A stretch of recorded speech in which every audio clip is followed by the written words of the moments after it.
Çok güzel. İsterdim Pərvin xanım, buradan elə bizim tamaşaçılarımız arasında gənclər də var, müxtəlif yaş kateqoriyasına aid olan şəxslər, valideynlər hər biri ilə sizin bu dilinizdən bu sözləri eşitmək onlar üçün ayrıca bir belə deyək, xüsusilik təşkil edə bilər.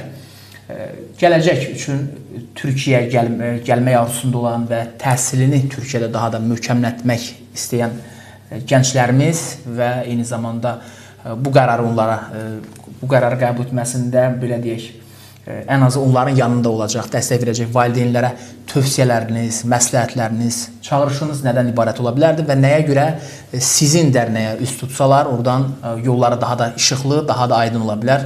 Elə buradan bir çağırışınızı almaq istərdik. Şimdi insan bilmediği bir yere gidince acaba kimi arayabilirim, kimden destek isteyebilirim diye hep düşünürüz.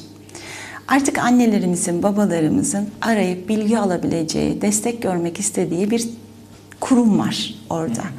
Akit Derneğimize ulaşarak göreceği eğitimle ilgili de bilgi alabilir, ihtiyacı olan bir şeyi de paylaşarak biz ona her türlü yardımı yapmaya hazırız.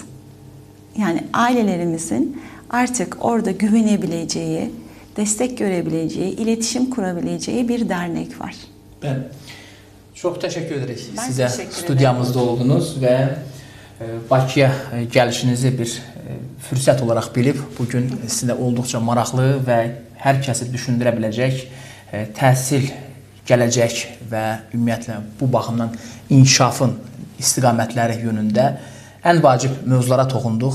Bu da bizim üçün çox önəmlidir. Vaxt ayırıb gəldiyinizə görə ayrıca təşəkkürümüzü bildiririk. Ben çok teşekkür ederim. Çox sağ olun. Belə, dəyərli izləyicilərimiz, Gündəm Masada verilişinin bu saata olan xüsusi canlı yayın buraxılışı yekunlaşır. Qardaş ölkədən, dövlətimizin belə deyək, ərazisində və ümumiyyətlə səfər edən önəmli isimlərlə, tanınmış şəxslərlə, mütəxəssislərlə, bir çox görkəmli indiyə qədər ictimai-siyasi xadimlərlə buraxılışımız olub. Düşünürəm ki, bugünkü verilişimizdə bu baxımdan çox önəm daşıyır və Bursa şəhərində fəaliyyət göstərən Azərbaycan Kültür və İş Birliyi Dərnəyinin rəhbəri xanım Pərvin Azarla birlikdə bugün studiyamızda təhsil istiqamətində görülən işlər, Bursa şəhərindəki fəaliyyətlər, Azərbaycanlı gənclərin oraya üst tutar zaman gördüyü, qarşılaşdığı hadisələr nələrdən ibarət olur, təhsilin inkişaf edilməsi istiqamətində nə kimi işlər, səylər ortadadır və ümumiyyətlə Türkiyə və Azərbaycan gəncliyi, Türk gəncliyi bu istiqamətdə nələr gözləyir, hansı səviyyədə öz təhsilimizi, biliklərimizi daha da artıra bilərik. Bu baxımdan ən önəmli məqamlara, suallara aydınlıq gətirməyə çalışdıq. Media Türk televiziyası olaraq da bu da bizim əsas vəzifələrimizdən biridir. Türk dünyası baxımından da önəmli mövzulara daim toxunuruq. Verilişimizi izlədiyinizə görə hər birinizə ayrı-ayrılıqda təşəkkürümüzü bildirərək ənənəvi ricamızı xatırladırıq. Mütləq verilişimizi bəyənin, kanalımıza abunə olmağı unutmayın ki, sizə çatdırdığımız məlumatları daha geniş auditoriya izləyə bilsin. Növbəti efirlərlə yenidən görüşmək ümidi ilə sağ olun, sağlıqla qalın.